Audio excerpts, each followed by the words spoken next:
And we take you all the way to Kenya because that's where we're starting from. That's where it's hotting up. It's definitely hotting up, and we are beginning or starting from the Star. Ryla makes demands, threatens fresh demonstrations. Azimio wants talks similar to the 2008 National Accord discussions. Ruto in Rwanda for state trip. Ryla visits the injured. Can you see the difference? Now, it's mentioned inside of the Star, a reminiscent of what took place at the 2008 national discussions, national accord discussions. And what happened was, many have said that Azimio, a leader, is trying to replicate what he did back then, where he'd be gunning for a handshake, and then, of course, try as much as possible to be part of the system. But they have also come out to say they don't want to be part of this government that's been run by Mr. William Ruto. Nevertheless, the pictures there tell you more. At the top there, you see what took place some years back. And of course, I'm talking about what's going on right now, I beg your pardon, in Rwanda, Ruto there, and of course, the Rwandan president. And at the bottom, you get to find that picture where he's visiting victims who have or were hurt during the demonstrations. But a lot is going on in Kenya. Let's quickly run through the other stories very quickly. Girl goes to collect a debt. 5 days later, she's floating in well. Sad story. Sad, very, very sad story. Page 3 has that story. You can see the picture where her body is being transported to the morgue. Very sad story. Girl goes to collect debt. 5 days later, she's floating in a well. Very sad. Kenya's fertility treatment too expensive. World Health Organization. Fertility treatment in Kenya is regarded as the most expensive. So far, so good in some parts of Africa. Page 2 has that story, so you could pick up the Star and read up. And lastly, I'll take one last story. Expect more rains till May. Weatherman. Page 10. So I would like to see how the protest will go on inside, in the rain rather. So when it's raining heavily and so on, the floods are indeed raging hard. Maybe the protesters would dock, or they'll probably use their umbrellas and still go ahead and chant. But we'll bring you more updates on Kenya in the course of the show.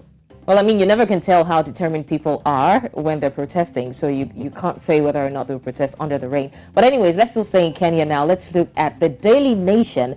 A quick run through of the paper. Now, at the top, we see Ruto-Raila clash on ceasefire deal. I mean, this is one of the trendiest stories this morning, and so it's all over the papers. Now, beneath on page 4, you see a question, U-turn. Now, Azimio chief takes issue. Azimio chief is Raila Odinga.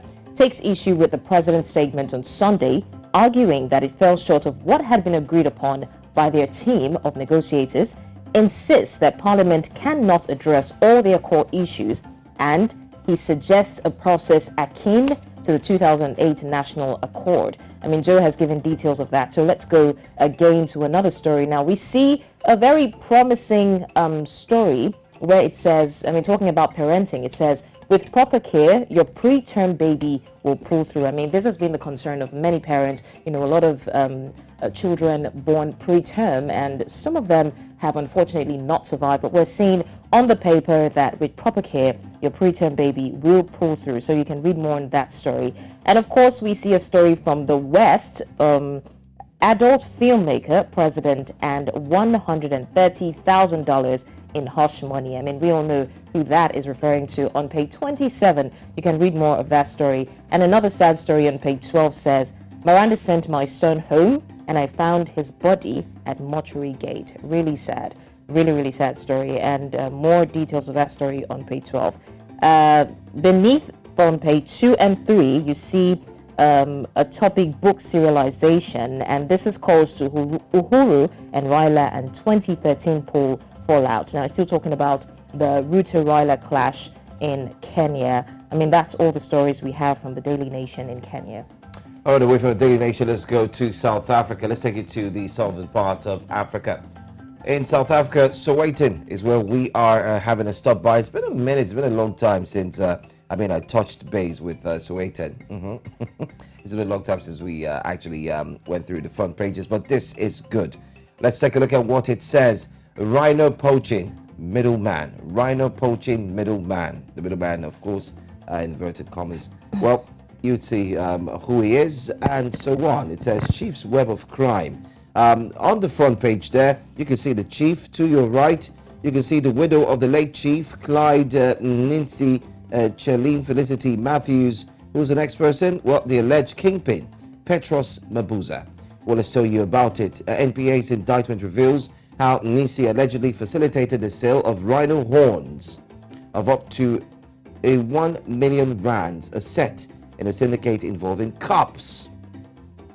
Once again, the police have been fingered for being part of what is illegal. Chief's wives pleaded for her life as gunmen shot her execution style just days after his murder. Page 2. The chief is gone, and so sad. The rhino horns have become the biggest business in this situation. You want to read up about it? Well, find out how it took place, what's happening, how the police were involved, and so on.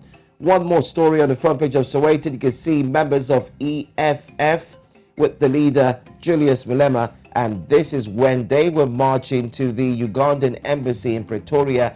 What were they going there for? Well, they were going to talk against the country's anti-gay bill, anti-homosexual bill that was recently passed just a few weeks ago, where the president, Yoweri Museveni, had listed a lot of things that should be avoided. And then you had members of the judiciary who sat down, of course, from the Senate, and they all passed a bill which also includes jail terms for members of this community. If you're caught, you spend time in jail. You also pay a fine. There's also one for a child. So many of them. And then you have EFF marching to the embassy and saying, we will not agree. In the African terms, we no go agree. And that's exactly what we're looking at from the Sowetan. Now let's go to West Africa, where we check out the Punch newspaper. Now, at the forefront of the Punch, you see a very huge story there, which is about election, the post-election threat. It says Obi Datti risk treason charges, according to the federal government. Now, these are some pointers from that story. It says the Labour Party presidential candidate, which is Peter Obi, and his deputy, Datti, are calling for insurrection, and the minister says this is treasonable. Now, it also says Obi should face the law according to the All Progressives Congress, and the federal government allegation is reckless according to Peter Obi and the PDP. And finally, one of the pointers says reps condemn calls for interim government and ask the DSS to arrest the enemies of democracy. Now, we've seen a lot of protests, a lot of people who are protesting for and protesting against the, the calling of the APC and, calling him the president-elect. Now, they are saying that it is not necessary to have an interim government. They should just declare the APC candidate as the president-elect. And if they want to go to court, they can proceed. And if he's found wanting, then he can step down. I mean, people are saying that they should let it go, but a lot of protests we're seeing, it doesn't look like anybody's ready to let it go. And then we also see on the top in page 21, foreign investors shun Kanu, Rivers State, Ogun State, and 24 other states. We'll find out why on page 21. And also on page 11, we see Naira crisis. Now, this has been on for a long time. Cash circulation is still low, although we're seeing, resurrection of cash here and there, but circulation is still low, according to the NLC, that's Nigeria Labour Congress, telling the Central Bank of Nigeria. Now, on page 20, we see that Sanusi says Nigeria is more divided than the Civil War era. I mean, this is left for debate, but this is according to Sanusi himself. Now, if you look beneath, we also see the headline story that everyone is talking about, the protests as Trump pleads not guilty to his criminal charges. And that's talking about the hush money situation. Now, on page 12, we see a Ramadan warning that says avoid offensive sermons, according to the Etsu Nupe, and a very heart-wrenching story, the Whitney Adeniran story, the Corona OK's Chrisland Independent Autopsy. A lot of tests have been carried out, and really a lot of people are just saying that let her rest in peace. But we'll find more on that on page 4 and on 5. And now we will begin on this second part with the Daily Trust. Now, they say it is the newspaper you can trust. So let's take a look at some stories that are headlining this paper. Now, 2023 polls, the federal government accuses Obi Datti of treason. Now, this is a headline story, and we've seen that in the first quarter or the first part of Breakfast Central, and we're seeing that again. And it's an issue that is still up for discussion. Now, some of the pointers beneath it are accusations malicious, fictitious, according to the Labour Party presidential candidate, that's Peter Obi. And it also says CSOs cautioned government politicians against provocative utterances. The interim government be on the alert, reps tell security agencies. They're telling them to be prepared in case there's an interim government. Now, anti-Tinubu protest staged at White House. Okay, that's interesting.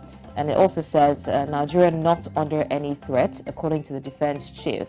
And all this is seen on page 5. Now, if we take a look at page 35, we see inflation erodes minimum wage by 41% in 3 years. It's a report about the economic situation of the country.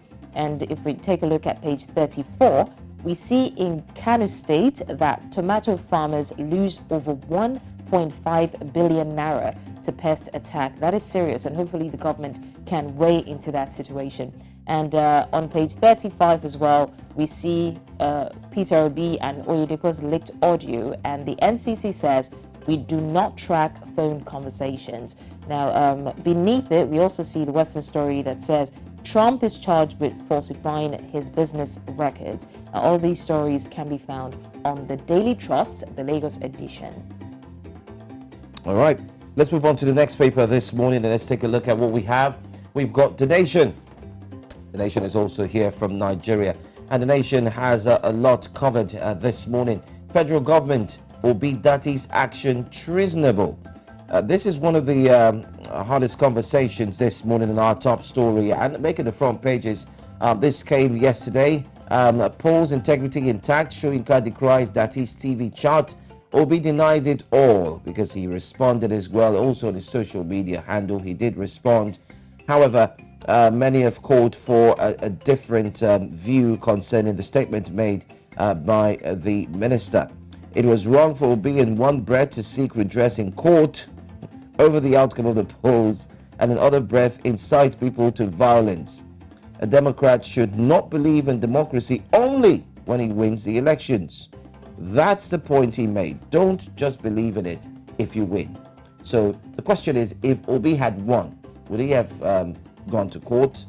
Or, if you've won, you don't need to seek any redress in court, do you? So that's what Lai Mohammed is saying. The response on the other side says, it is most unfortunate that these consistent efforts to portray me quite contrary to what I am and my core values is coming from such high quarters. Minister Lai accusing me of stoking insurrection is totally malicious and fictitious.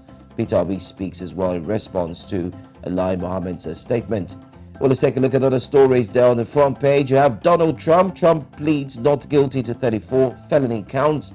You can see him in his custom red tie. Never fails to put it red. Well, let's see another one. Finland joins NATO. Russia protests. Finally, Finland says we are part of NATO. And Russia rages mad. Like, how dare you? You recall that what's actually started the war is equally what Finland just did, where Ukraine says, you know what, we want to be part of NATO. Russia says, you dare not. Well, that's one of the reasons that we have a war that's ongoing in our hands. And sadly, the world is moving on like nothing ever happened.